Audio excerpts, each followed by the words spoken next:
Come on, YouTube. There we go. You're now live, Dave. All right.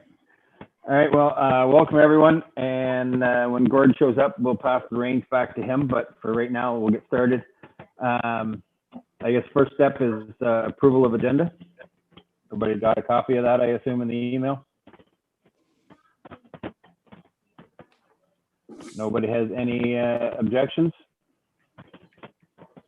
Nope. So I guess we just need a first and seconder then for the resolution. I'll move it. All right. Disclosure of disqualifying interest and the nature thereof. Anything to declare? No. Nope. All good. All right. Moving on. Number 4, approval of the minutes. Again, that was in the email, so hopefully everybody saw them. I missed the meeting, so Yep. Everybody's good? I'll put forward a, yep, we're all good. I'll put forward the motion that we approve them. I'll second. All right. Number 5, business arising from the minutes. Gate installation update. Do we need Gord to talk about that, or is? Yeah, I believe we need Gord to talk about it. Okay. We'll come back to that one then. Number 6, financial report, Mary. Yes, our bank balance currently is $28,851.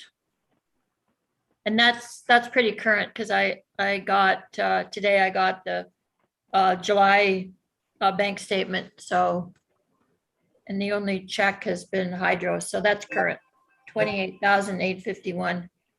And that includes the interest for the past few months that I wasn't getting bank statements, so I wasn't able to obviously include interest in my report previously. So pretty healthy bank balance. Good.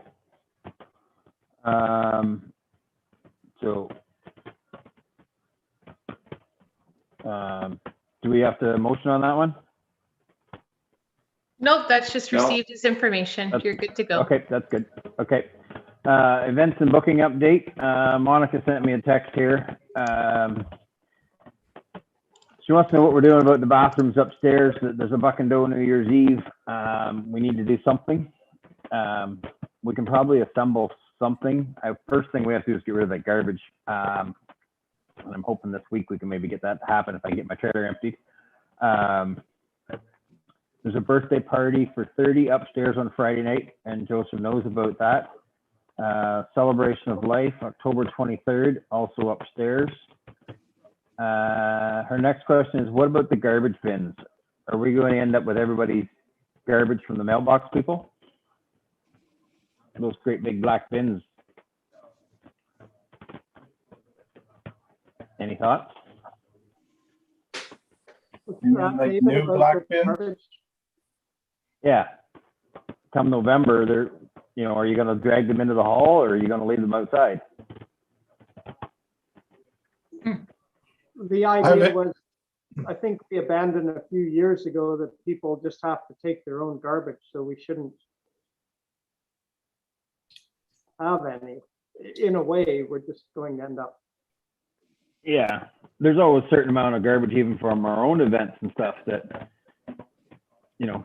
is there. I haven't seen that they were got them yet. We got ours on yesterday, day before. Well, we got ours on Thursday or Friday, but I didn't see the hall got theirs. Maybe Monica's already moved them in. Maybe. So anyways, we have till November to figure out whether we're, are we going to have the garbage bin sitting out there, or if the biggest thing is my suggestion is get rid of them. What's that, Jim? My suggestion after years of cleaning magnets and crap out of the garbage bin is that anybody has to remove their garbage. And if we have our own event, we could all divvy stuff up and take it home.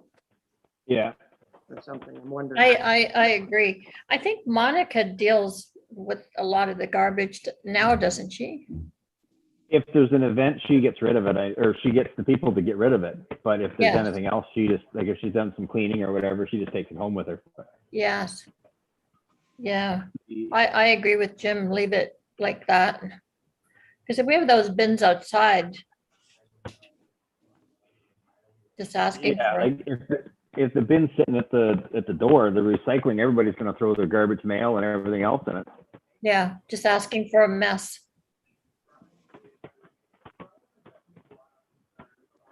Okay. And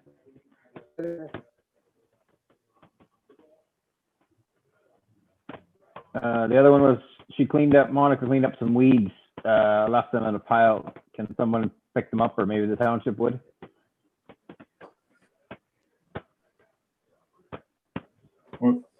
The- Like the Where are they, Dave?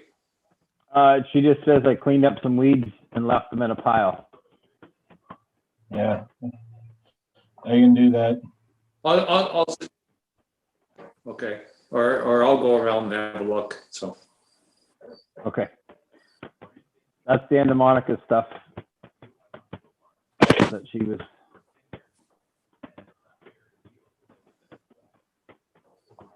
But was there a question there about the washrooms upstairs though, David? Yes. So I'm assuming that will come up in facility review. She just made her comment about it, and then we'll talk about it now in facility review. So Okay,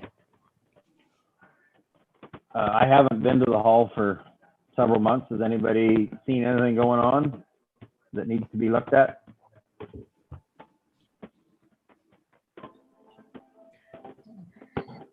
I All haven't- good. Building's still standing every time I go by, so I'm assuming that's a good start. So what is our plan for full fads, partial fads? Jim, I saw a couple emails that you had bounced around there. What was your final thoughts on that? You're on mute, by the way, Jim. Yeah, hi Dave. We just actually asked, we're cutting in and out, so we're trying to figure that out. But can you ask the question again? Yep.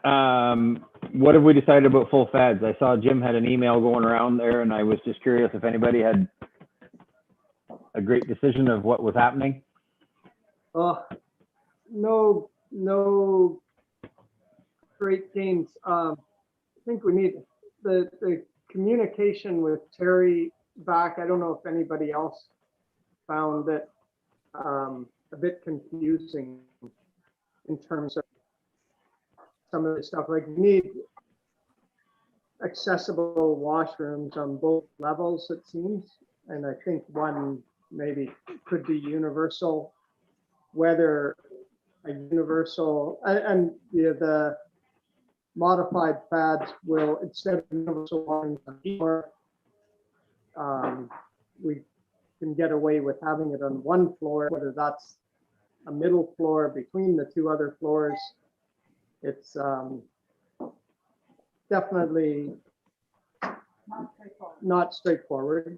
And to your point earlier, David, the idea of if we do need accessible washrooms, and so just so everybody knows, an accessible washroom, you know, is not as onerous as a universal washroom. A universal washroom has an adult change table and all kinds of more spatial requirements. So, but if we need accessible washrooms in each level, we are back to the idea of dropping the stage down, or creating washrooms on that level somehow. But then you still got to get people to that level. What's that? You still have to get people to the stage level then. Well, if, for instance, and I'm not proposing a solution, but if there was a washroom at the dance floor level, Like this is where it's unclear still, it seems to me, whether the stages need to be fully accessible. I believe so. Yeah, that's kind of what I got out of the first presentation, was that the whole building has to be accessible. Yeah. Yeah. But, yeah, Yeah, whether that means that every washroom on every, or one washroom on each floor has to be accessible or not, I don't think that was. Well, according to Lloyd Hunt, it doesn't. As long as the building is accessible, there has to only be one washroom in the building that's accessible. So if there was more room on the first floor to make that the accessible washroom, then that's fine. If there's more room on the upper floor, then make that the accessible washroom. yeah, And I said that, well, sometimes it's rented out as two different events.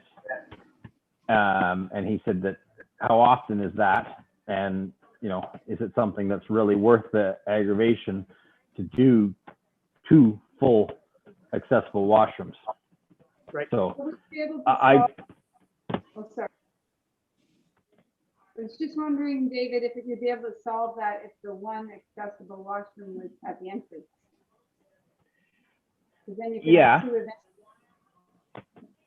And that's where I think the message, yeah, this is where it seemed, again, like as we've talked about before, I'm no expert on this part of the building code at all, or any part. And yeah, like you know, and I don't know if Terry is or not, like he's kind of the messenger from Burnsides, and I don't know how, if Burnsides are. And that's where I think this input from Lloyd is awesome, and that we should be zeroing in and hiring Lloyd, I'd say, to do, you know, a feasibility study. Is he okay with that, David? yep, You Yep. know? he's busy as crazy, but you know, I told him on his way to Collingwood someday to pop in and have a look and you know, just have a wander through and give me feedback. I haven't heard from him yet, but that's not saying he hasn't been in and just hasn't called me. Yeah, I could send him the plans too, because a lot of it is just looking at the plan Right. and seeing what, and that's that idea the last time we met on site to discuss it, with that thought that if there's one universal washroom, if we can get away with one universal washroom for the 2 floors, then not touching the whole stage reconstruction and things would be less involved than just building a new entry, which we need anyway. Right. Now, the only thing was that that doesn't make the stage accessible, No. right? And if the but- whole building is to be accessible, then that doesn't qualify. But I think if there's, and this is where, again, it'd be great to touch base. I'll try and touch base with Lloyd too and go over it. Because I think my understanding, which could be incorrect, is that as long as any facilities such as the bar and washrooms are accessible to somebody, you know, and you'll see this in a restaurant often, there's an accessible zone where everything's, and then there may be an elevated area or a second floor or whatever that is there too, as an option. So, Yeah, but as a restaurant, you're going in to dine at a table, so that's fine. You can get into a table. But if, as a bucket and dough or a party of any kind, I don't know if anybody's been there, that a lot of the party happens up on the stage. So, and I'm not saying that we have to cater to the wheelchair person that can't get up there, but that's what I kind of take it as, that the wheelchair guy has to be able to get up to that level. yeah, I guess, yeah, that's maybe a question to ask Lloyd, like if there was, that's the things we talked about, right, with having another bar area on the main level. yeah, it's just, I think, a clarity in it. I agree with the whole thing as a concept. It's a matter of how much money is necessary to spend, I guess, you know. Do we need a motion to hire Lloyd for the feasibility study? Because, Doug, isn't there a date that our meeting about Duntroon is coming up? Yeah, I believe there is, I think it's August the 30th. And so Terry hasn't shared with council yet what he's going to be bringing that to that meeting. But I thought that he has if he's coming to council with on August the 30th, he must have a pretty good handle on what's needed with with the hall. I would think he's got a good handle on it. So, but anyway, isn't that right, Kayla? That August 30th, is that when he's coming to council? You're correct, at 2 p.m. and it'll be live streamed to YouTube so everyone can watch. I can send all that information out. Yeah, So okay, great, thanks. a question for Kayla and Doug there. I forget what the protocol is called, but are we actually allowed to hire Lloyd to do a study? Yes. Based on what some of the other halls have done, it sounds like we can. Right, Good. because they can go out to tender, they just ask for inside or whatever. Yeah, To me, that's the way I am. Okay, well, I don't mind picking this up with Lloyd. And But I guess to Mary's point, we need to have a motion first, maybe. But don't we need a firm confirmation before we hire him that we're allowed to do this? a firm confirmation from Lloyd? No, from the council. Like Gord said, you thought we could, but is that a definite that we can?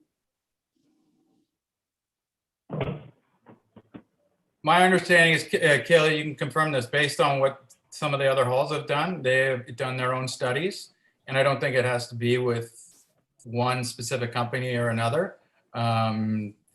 If he's a certified engineer that has the skill set and the profession to make those judgments, then I assume it would be allowed. Yep, if you guys wanted to pay for your second opinion, it would come out of your own account at this point, similar to what Sunnydale did, and they came back with their own drawings right off the bat. Burnsides was still kind of, I guess, commissioned to come in and do their study anyways, so they fulfilled that and took on board their extra plans.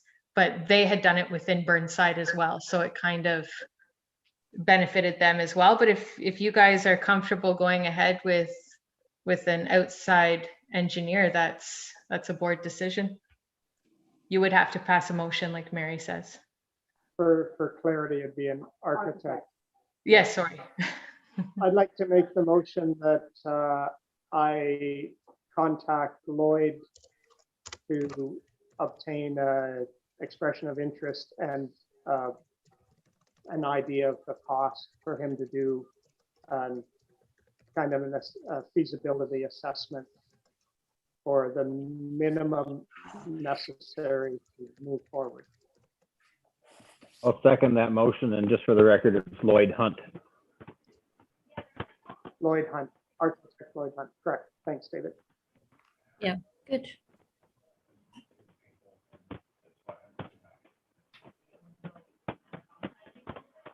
I guess we have to have a vote on, we have to vote on that, though.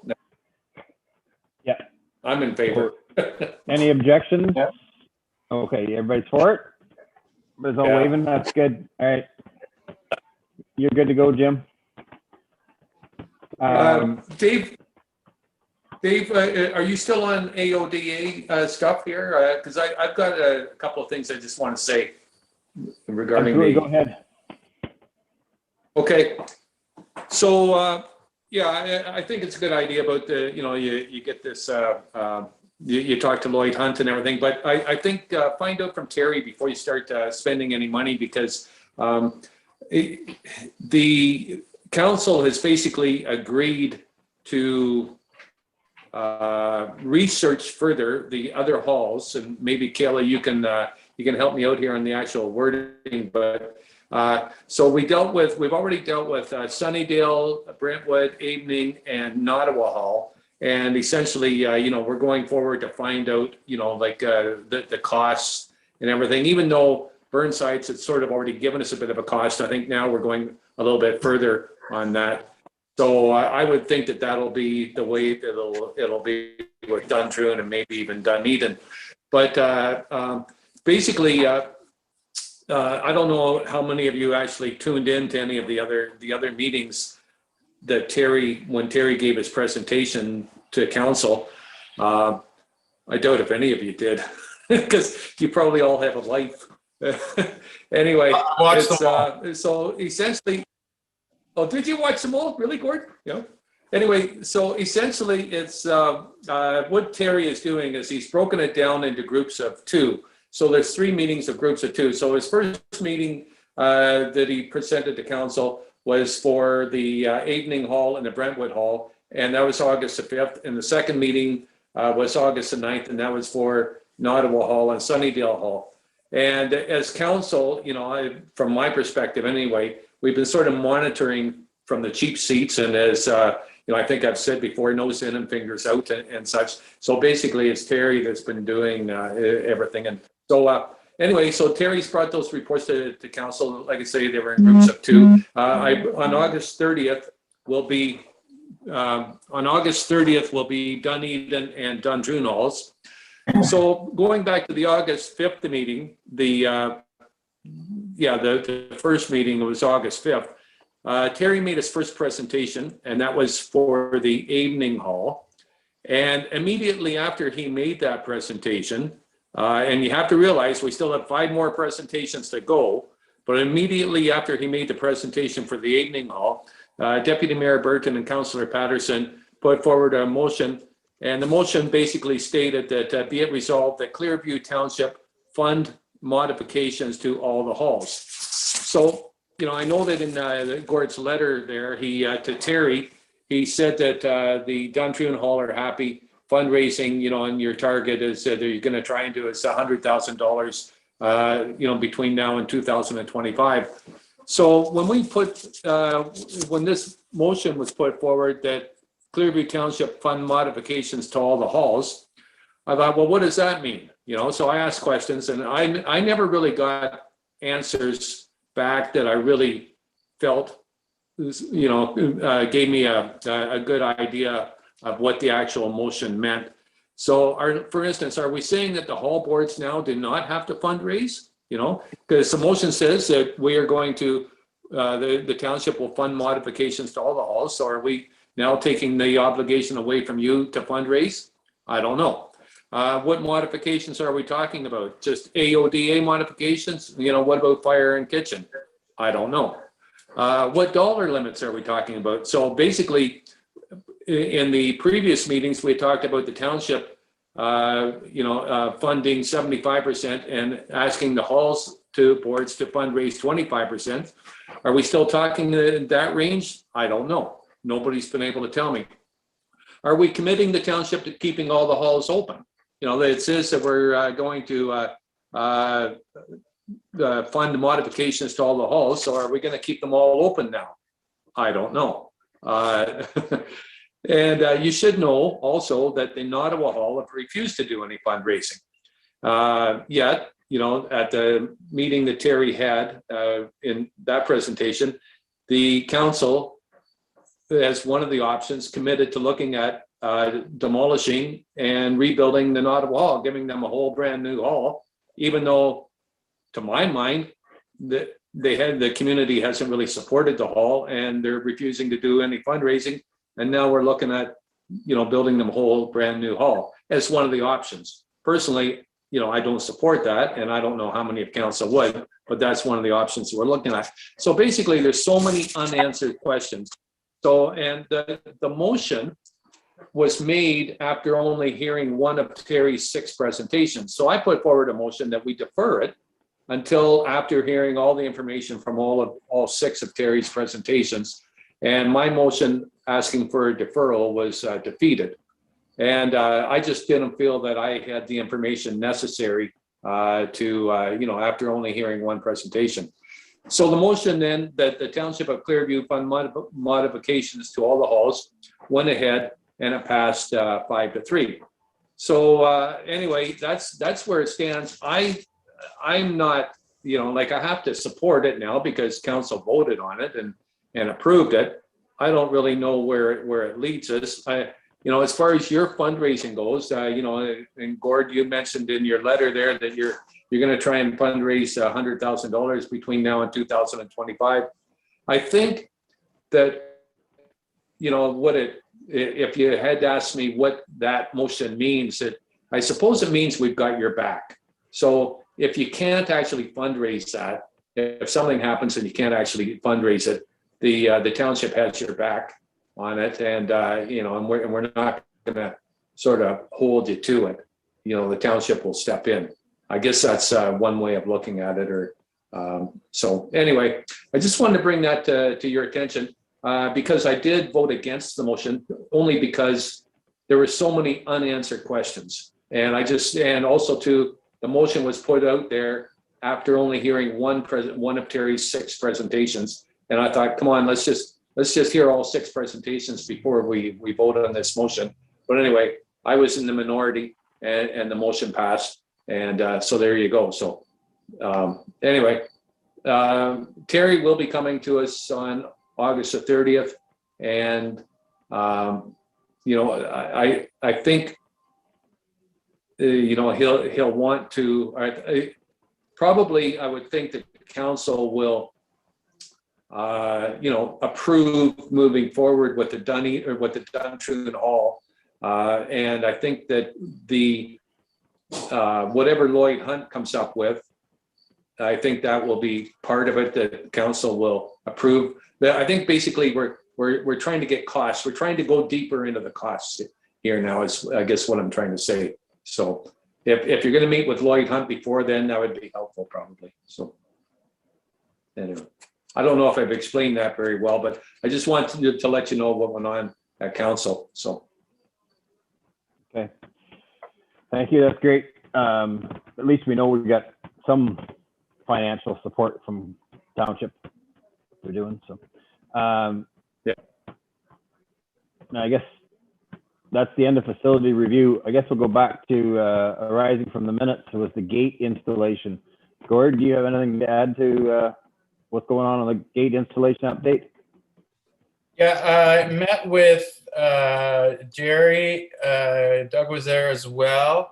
And it sounds as though, as far as the gate, that would have to go through another body to get that installed. And I think that Terry was CC'd on all our. I think it comes through Terry. So he was CC'd on all that. I didn't get any responses from him regarding that. As far as the parking lot goes and the discussion of hiring Eric to do the whole thing. So basically what they explained to me is right now what Eric is doing is, so the plow does the whole parking lot and pushes it all up along the berm. And then Eric comes in and throws it out into the field. So he's just basically clearing the piles and then doing the walkways and in front of the hall.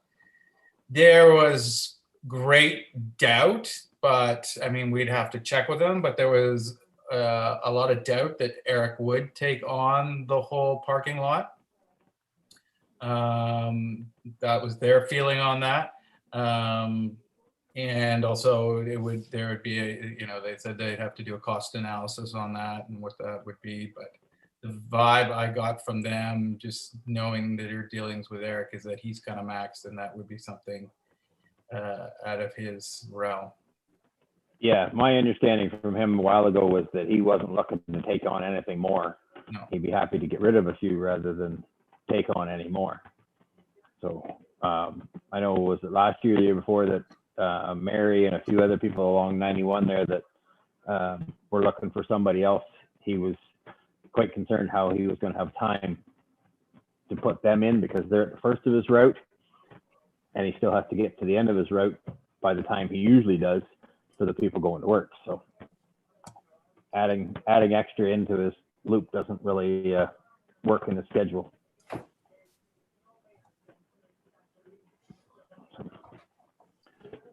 So what does that mean then for the gate? What's the bottom line on that then? Okay, hold on. I'll just review the letter sorry, it was not Jerry, it's Todd Patton. The letter I got from him, and Joel Newman was CC, Dan Perot, and Terry Vachon. So community center parking lot snowplowing, it was agreed that Clearview would continue to plow the lot and a contractor will blow the banks back as see fit. Clearview will look into costing for the contractor to blow the entire lot. An estimate would be passed along to the Hall Board for a review. It was noted that the timing would be dependent on the contractor and sand and salt may not be applied by the township road plows as frequently as timing may be an issue. The other discussion we had was parking lot pavement degradation. It was noted that the pavement in a majority of the lot is becoming broken up and failing. It should be looked at in the near future for repair placement. The current pavement is not that old. It would be beneficial to look into the ground below and the current lot and perhaps plan to upgrade the base if required prior to the next paving. Township to discuss options and responsibility. So that's within the township now. Parking lot trees at the east entrance and exit. At some point, there are a couple trees planted along the east entrance exit of the lot. The trees were located too close to the pavement to ensure proper snow removal. Over time, the piling of snow and maintenance of the banks has eliminated most of the originally planted trees. It was agreed that trees will not be replanted just because the feeling is that if you put trees back there, they're just going to get killed again just based on the fact that the plows need a certain amount of space. Property drainage issues is our opinion that cleaning out the existing overland swale is required to direct flow as it currently is intended to go. As described to us, the flow is to go south and eventually out to County Road 124. This should be looked at by a contractor for completion. If anything more is required to address any other drainage issues, there will be some engineering involved to create a drainage plan for the entire property. So that was the result of our meeting. So I thought most of it, the parking lot drains to the west. Correct. That was more not the parking lot drainage. I think that was more to do with the whole property. So the fields, how all the upper field and all the snow, comes in to the west of the playground. Yeah, I'd just like to add for the record for clarity, all of the trees that were planted were in the vicinity of that parking lot were reviewed on site with staff at the time and in a plan, and there was even the snowplow drivers were there and they had no problem with it. So I take a bit of offense that they're saying that things were planted too close because it was reviewed right there with about 3 Clearview staff members when those trees, they were staked and anyway, just for the record. Yeah. That's good. So there's no talk of a gate, like, are they allowing us to have a gate there or not? Once again, that's an issue that I got to take up with Terry. He was a part of basically the original discussions, and I haven't had any feedback from him. because that becomes a parks issue as opposed to, I guess, Joel is Public Works. There's two different entities. If they're planning to continue to plow it with a truck plow, there's no way you can put a gate up. No, that's what I meant. You can't do it. And the liability to have Eric Miller blow the snow, he isn't going to accept the slip and fall claims. And Clearview isn't going to drive back, like they said, to sand it. So I don't see any way out. There's no possible way to plow that with a gate in there. I think the best solve of the situation is because the impact is, on the parking lot itself is repairing the parking lot. And that was discussed, and that sounds like that's something that hopefully will go into motion at some point sooner than later. But the more we push the liability portion of it, the slip and fall claims. The water puddle that creates a huge ice rink, that's the biggest one. Yep. Yeah, thanks, Gord, for looking into that. And it does seem like that makes the most sense, is that the parking lot is reconstructed to deal with the traffic that the township puts on it, which wasn't the case. First time around.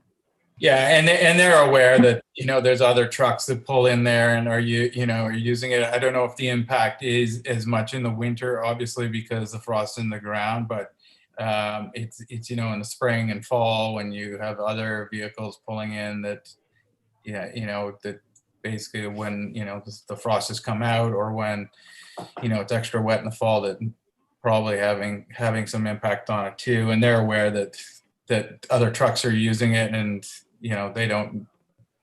they can't stop that. They don't feel like they could stop that, as you say, with the gate issue. So once again, it's just constructing it so it can withstand the traffic from all those big trucks. It's the more expensive option, but it's the better option. Yeah.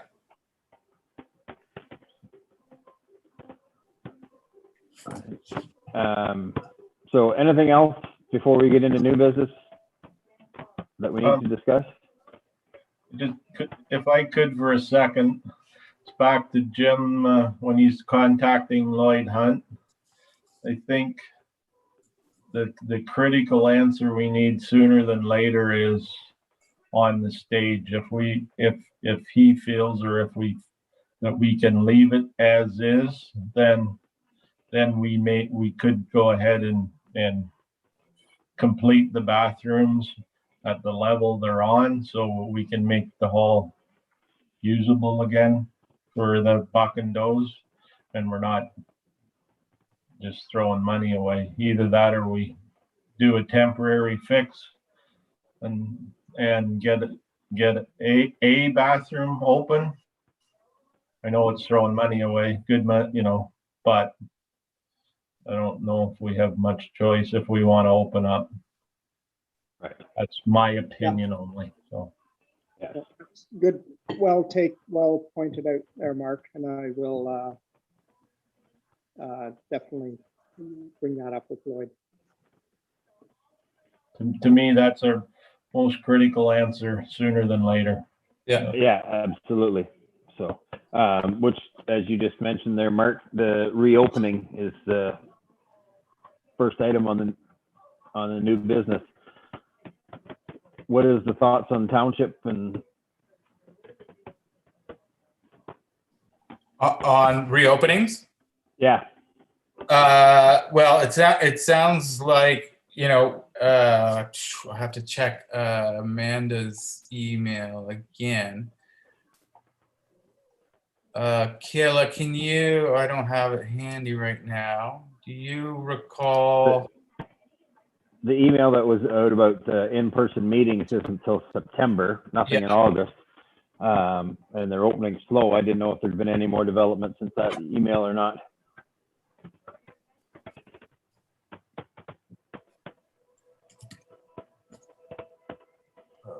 Oh, there we go. I was trying to bring something up and there it is. It was on top of it, eh?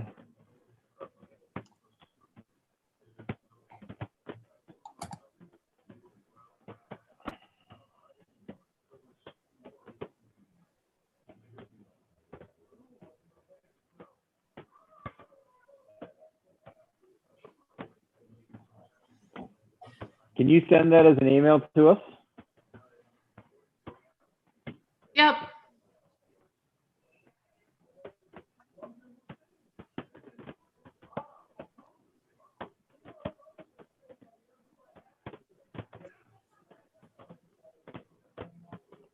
And I think that's it.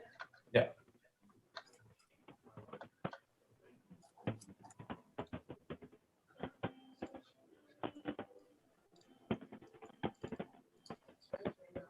I'll Yeah, send it now. Yeah, so based on that,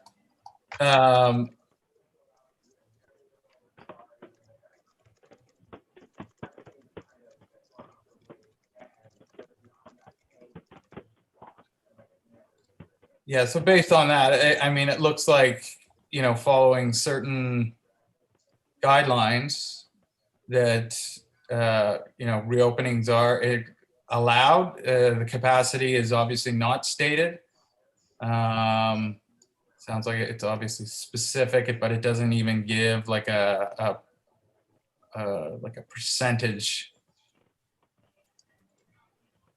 of what we can use. Gord, Yeah. I was just reading this evening actually that they're, and I'm sure everybody's probably already aware, but that they're not loosening any more restrictions. So they're keeping the cap of 25 indoors right now in Ontario. Okay.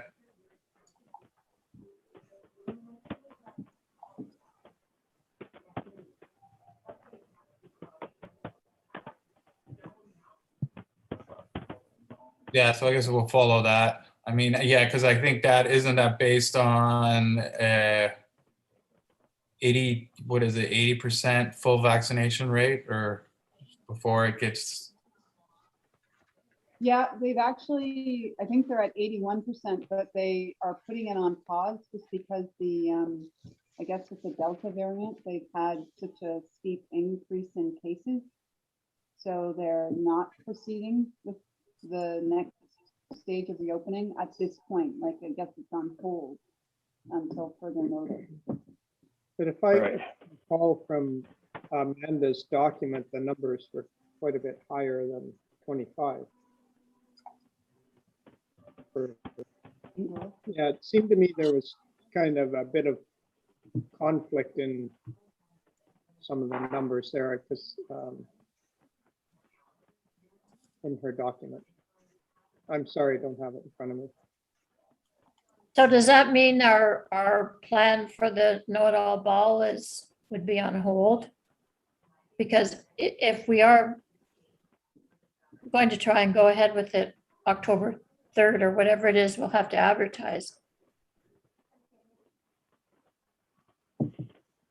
I think you're gonna have to wait for the first week or two back to school and see what's going on. Like this 500 per day for the last 5 days is, you know, the start of the fourth wave. We may be Yeah, in shutdown again by then. yeah, good point. It was only 300 or something today, but it's still, you know, concerning. Just the trend has been concerning. And that's a very good point, David, about back to school. Mhm. Yeah, August 3rd revised, we're still, yeah, up to 25 people for indoor.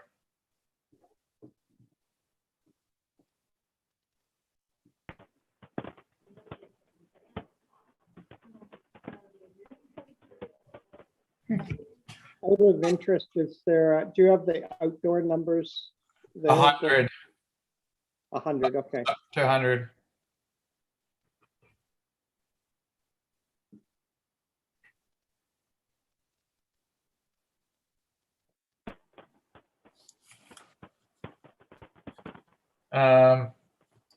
Yeah, so I mean, I guess, as far as know-it-all ball, we reassess at our next meeting. Yeah, Agreed. and that's still, our next meeting is, whatever, the 15th or something, did I just read? September 21st. Or 21st, yes. So it does give us still a couple weeks. Why don't we have the know-it-all ball October 30th and have a Halloween theme? And then we are into school and Thanksgiving's over and it's the week before the Christmas parties start. Sounds good to me. That's a great idea. Yep. Assuming it's available. And then we have wiggle room to, in case something comes up, to still cancel. Right. Yeah. And we'll have to figure out too, because because of capacity and spacing and all of that, we'll probably have to have people pre-register with accurate numbers of how many in a team, and so that we can set the hall up so that people are spaced out the way they should be. And, no walk-ups the night of. And so, there's going to be some coordination to get it up and running this year, I think. Yeah. And again, waiting till October, we can see what the numbers are doing by then. Maybe they will have released us to have a few more people inside, and that they may have tightened it up that we can only have 5. So, Or we don't have it at all. Yeah, right. Yeah. Yep. Well, that's where we're at. Yeah, once we know our capacity, then we can set up accordingly. And also it can be, based on, we can make a list of past attendees and go out to them first and see how the response is there, and then open it up to the general public after that. yeah, and that's kind of what I was thinking, that do you really want to advertise it so much as just have it as the previous attendees get to Invitation the first kind of. track, track invitation, and then if you're not filling all your spots, then you can try and advertise something. But Yep.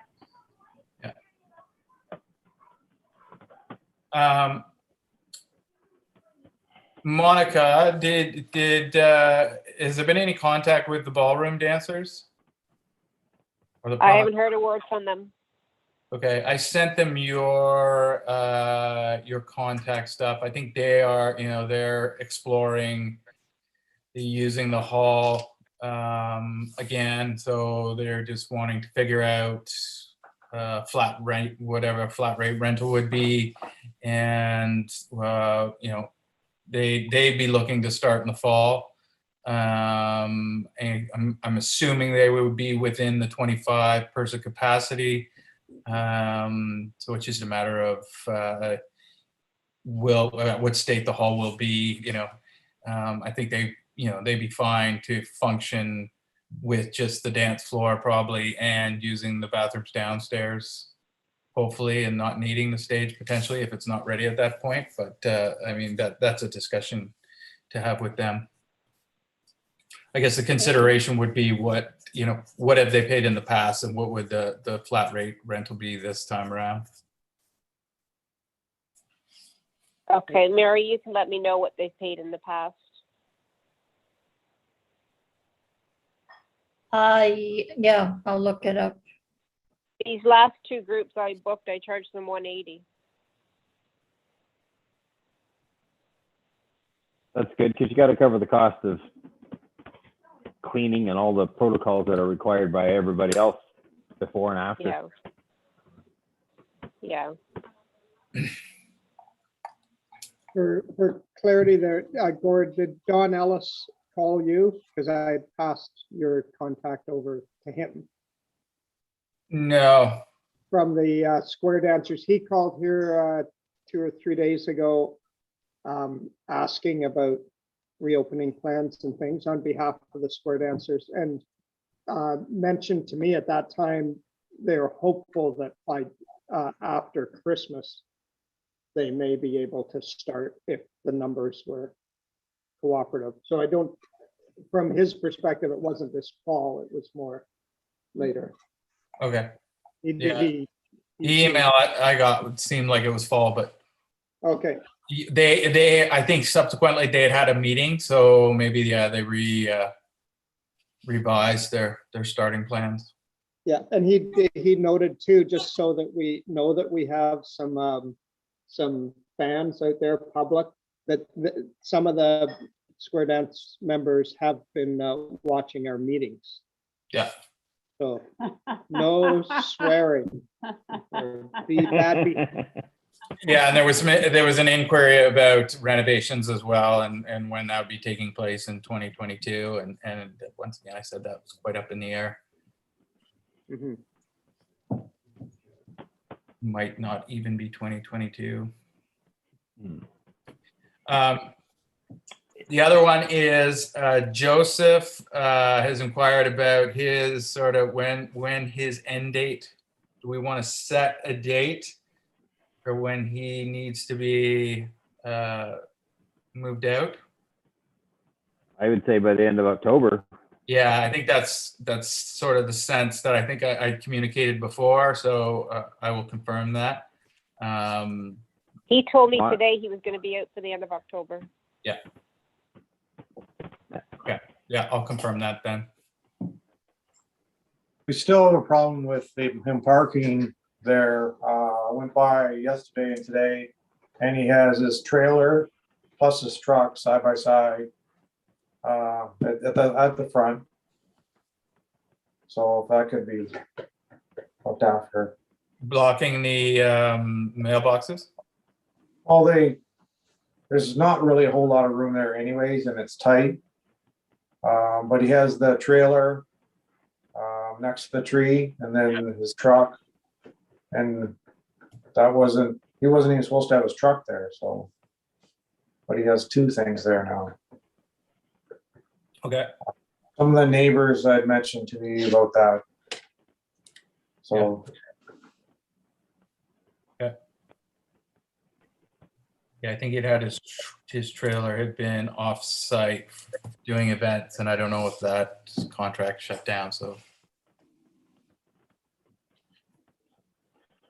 I will follow up. Okay. Anything else anyone has to add?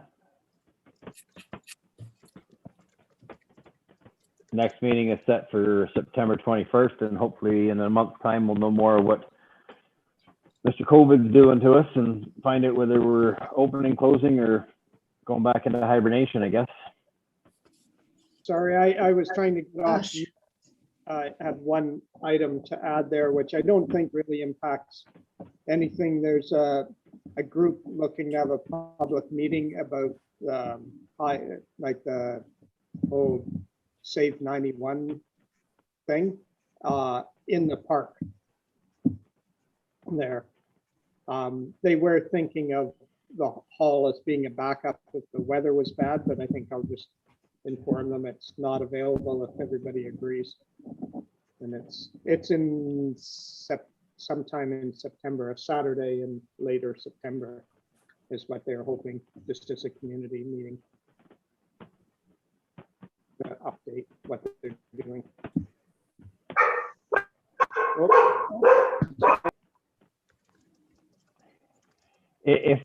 I guess if they're going to be less than 25 people, I guess that's a possibility that they could have it. But if they're going to be more than 25 to have it an indoor thing, then as you say, it'd have to be, no, the hall's not available.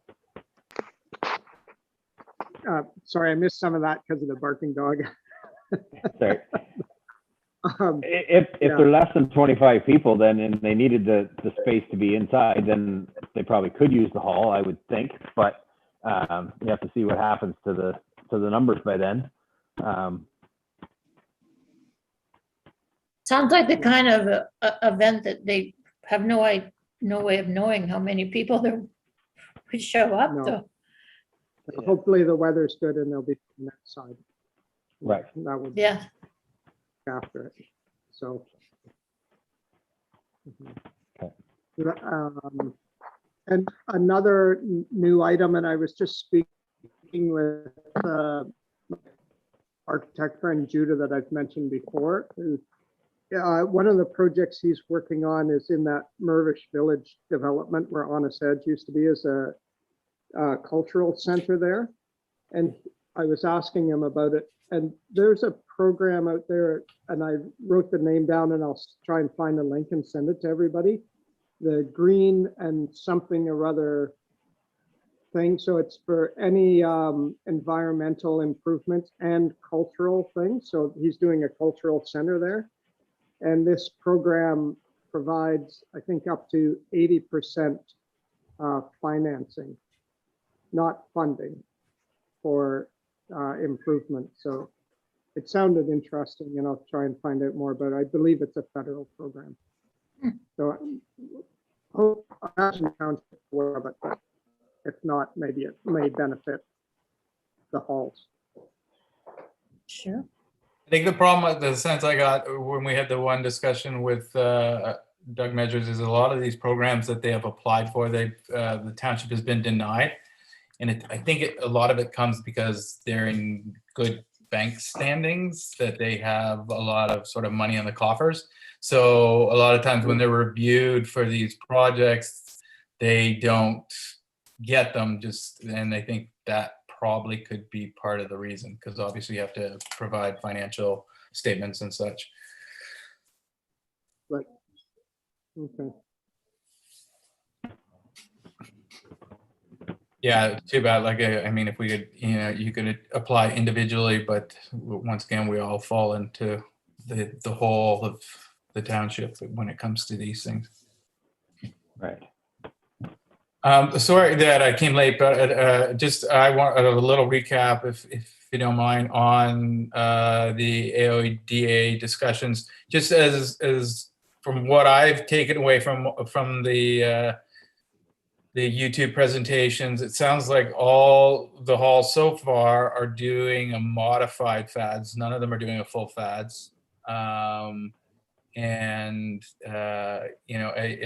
Doug mentioned, there is a bit of a range and different things going on as far as commitments from the different halls and commitment from the township. As Doug had stated in that the hall chairs meeting, the 25% number is really not realistic and not expected. I think it was just a number that was put out there. So yeah, just some things for us to keep in mind as we continue on. Yeah, I agree, Gord. That summarizes it pretty well. And yeah, that 25% number, it's just a number. It's like I say, Ottawa refuses to do any fundraising. So I think basically the township are just trying to say that we've got your back, and if you can't raise any money, or if you can't raise 25%, it's not a big deal. So we've got your back. So. And if I understand correctly, what I read in the Echo is everybody seems to recognize or acknowledge that the Burnside report numbers are probably quite outdated. Well, that was related to a different study. So with regards to Avening did one in 2016.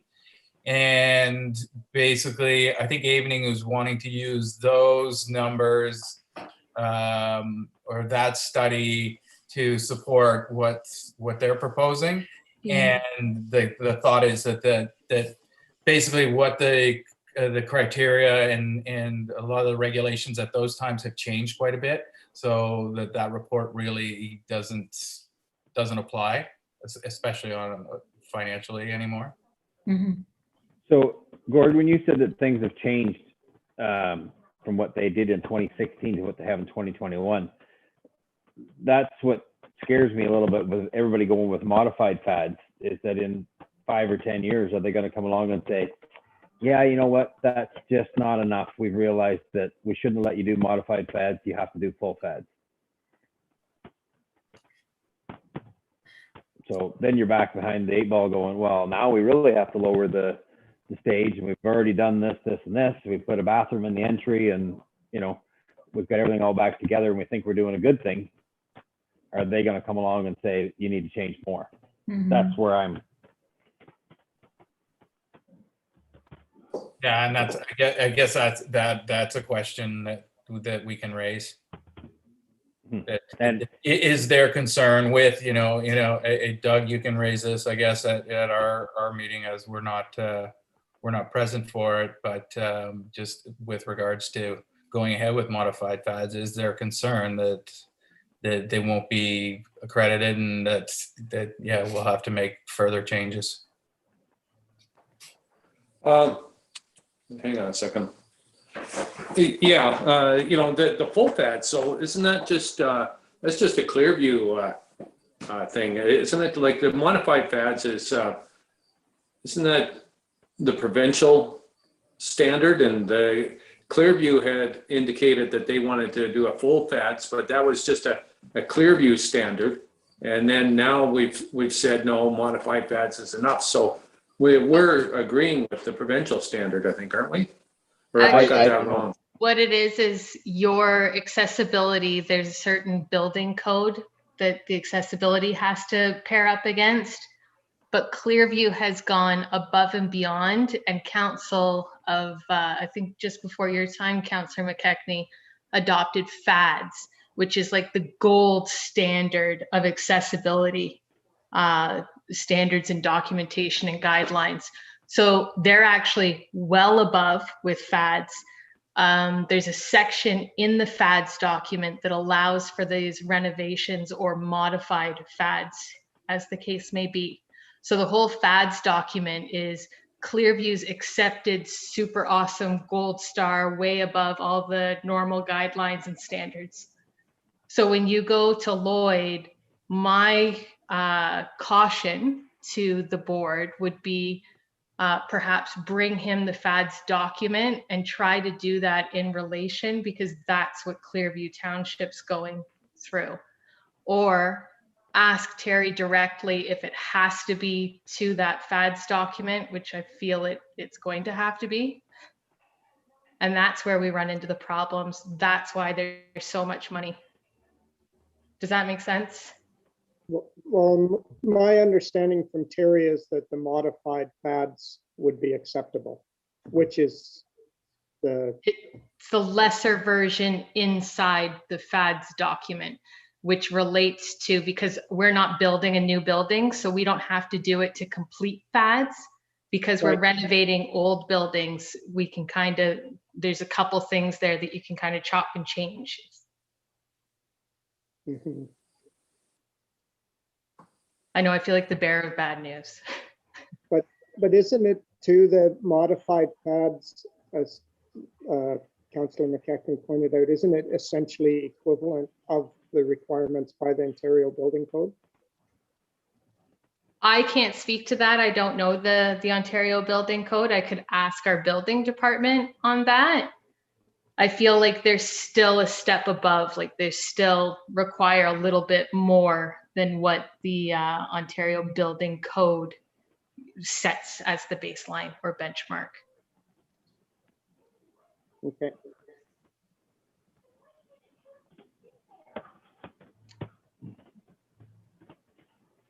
Yeah, it's a little different than what I was taking it as. I thought it was the government had laid it out as, this is fads, this is what you got on hit. Modified will let you away with this much for right now. Nope, fads is a council adopted standard that is beyond the bare minimum, if you will. So AODA is the provincial guidelines. Yes. Yeah. Right. And then the municipality has adopted their own version. But as you say, it's the gold standard. It is like creme de la creme. All your bells and whistles. Yes. Which is fine if you're doing a new building. You can put all the bells and whistles in, and it can be planned for. On renovation, that's not always completely feasible.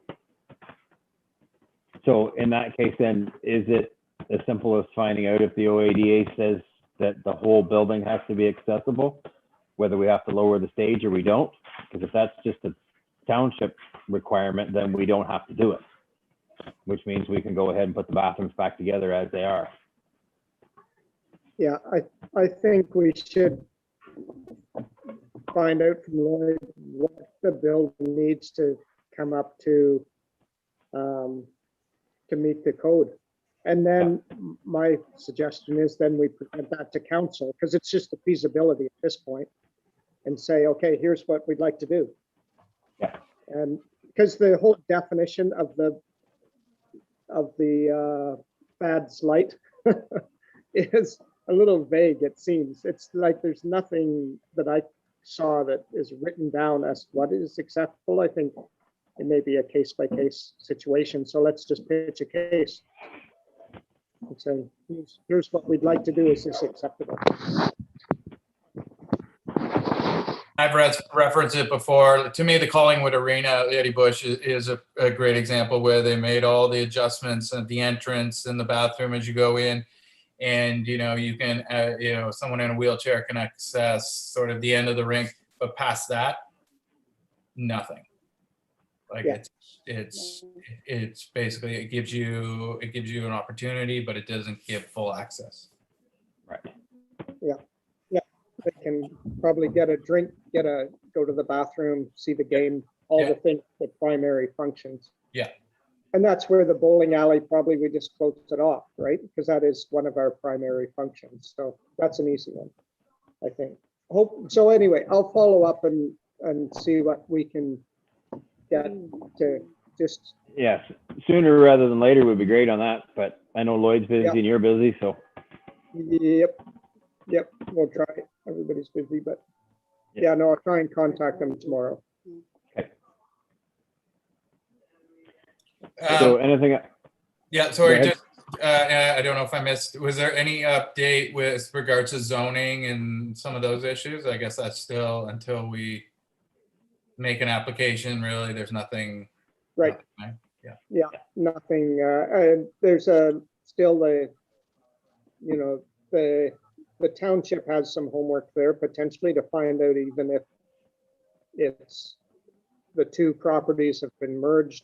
The planning department was not aware of what happens. It's under one emergency number right now. Which seems to indicate that they have been merged, but so anyway, the town. Sorry, David. The township has been notorious for welding properties together. If they were in the same name, they're just automatically. Right. Okay. all right. I've got 3% battery left. Are we finished? I don't think there's anything else anybody else has, and next meeting's already set, so we're good to go. Okay, and I might suggest that. Yeah, oh yeah. We didn't hear that. Motion.